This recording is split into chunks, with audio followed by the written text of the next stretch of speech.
John Bartlam left Newcastle-under-Lyme in Staffordshire in the first quarter of 1765, and he, at the time, took all his family off to South Carolina. And John Baddeley, writing to Wedgwood at that time, wrote a fairly scathing letter, the gist of which was, oh, he's gone at last, leaving his debts behind him, which he's been shuffling for some time. So John Bartlam was an experienced potter. He'd been in Staffordshire for 12 years. And when he went, apparently there was a shipwreck, and he and some of the people that went across to South Carolina, other potters, were shipwrecked. And Wedgwood, many years later, talking to his staff and trying to dissuade them from taking the dollar and going across to America, explained that they'd gone across, they'd been shipwrecked, and they'd all died very quickly when they arrived.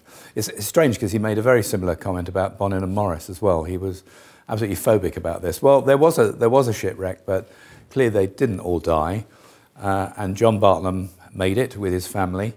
And we next hear of him on the 28th of September, 1765, when an advertisement in the South Carolina press said that he was set up 9 miles north of Charleston in South Carolina, and that he was going to be making earthenware of all the sorts imported from England.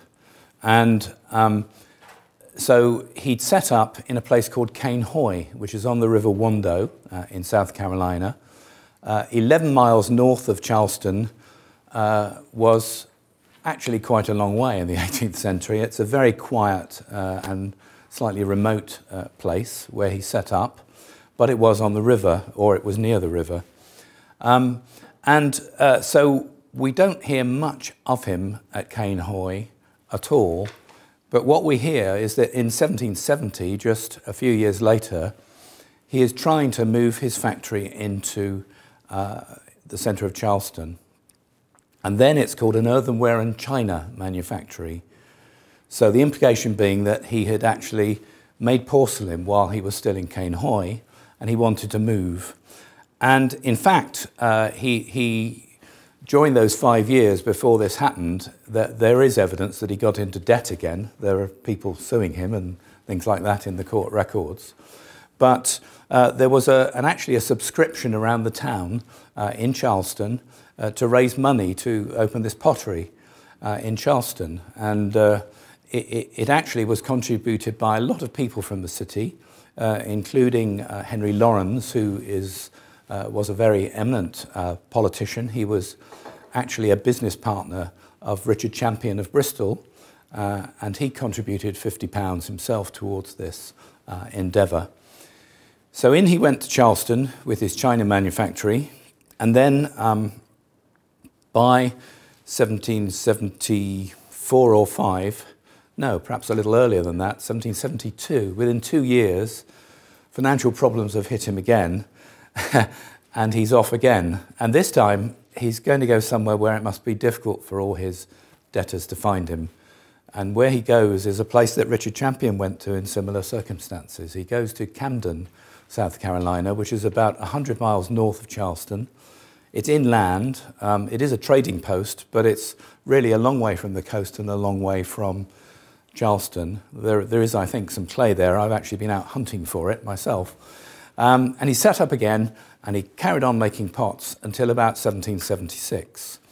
And it's reported that he fought on the side of the Americans, the Loyalist cause in the Revolutionary War, and actually lost quite a lot of money when the Battle of Camden happened and the British occupied Camden and seized some of his assets.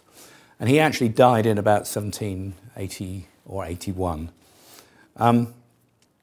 Now, as far as the site is concerned, the only site that's ever been fully investigated is one at Cain Hoy, which I think was discovered by accident, which is the site of a waste dump from a factory. And it is therefore likely to have been a waste dump from the factory that Bartlam had in Cain Hoy. And it was excavated, well, it was discovered in the 1970s, but it wasn't excavated till 1992. And Professor Stanley South, who did the dig, recorded it all. There's a little book on his excavations, and what he found in the main was a lot of creamwares that seemed to be pretty good.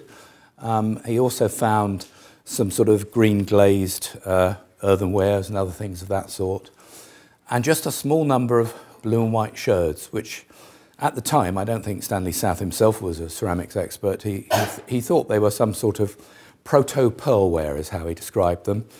But he did have an instinct about them, and all the shards were retained. And it wasn't actually till the 90s that they were investigated by chemical analysis. And that showed that they were actually a porcelain. And they were a phosphatic sulfur-bearing porcelain, which is in common with Bow and Isleworth and the other American factory, which happened later, Bonin and Morris in Philadelphia. So there are basically 4 factories in the world that we know of making bone ash porcelain with a sulfur content. But importantly, they were lead-free, and Isleworth, for example, is quite heavy in lead. So they were more like a recipe that we used in the early days of Bow than anything else.